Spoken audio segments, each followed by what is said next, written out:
Another question, you said you're against the New Hill data center. What is your biggest concern there? My biggest concern is that, it's two parts. One of the reasons why the South and the Southeast are very desirable locations for data centers is because the land is cheap, and we have a lot more land. That makes my brain go to the fact that people are willing to exploit our resources for their own gain. The second part to that would be the data center means that there's going to be environmental concerns, whether that be physical, air pollution, or like a byproduct, noise pollution. And we also have the concern, or we should have the concern, that people that are next to the data center in New Hill could lose property value. Most people buy a home with the intent of having some type of wealth building vehicle.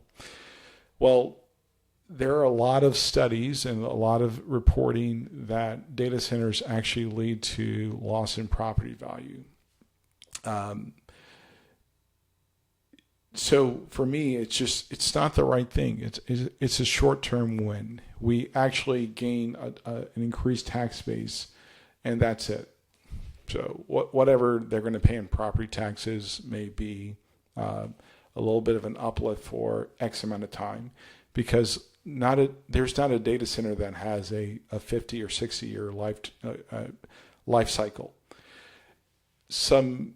And I'm still trying to find out or trying to reference the article I read where there's new studies that show that data centers have a shorter life cycle than are proposed to municipalities like our own.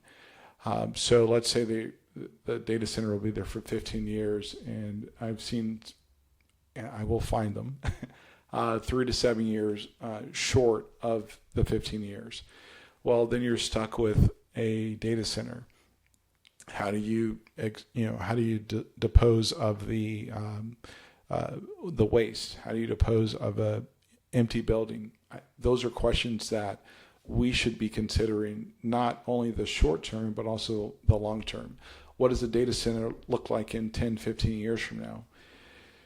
There's a lot of unknowns that make me cautious, and a very firm no to a data center, especially in the New Hill, Jordan Point area, and for data centers in general.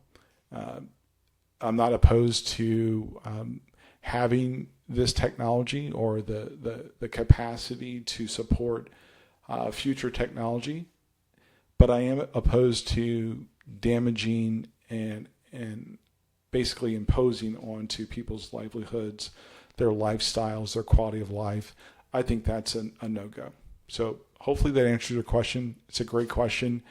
The short of it is, I think it's a terrible idea, and I would be a consistent no for a data center in Apex or its surrounding areas.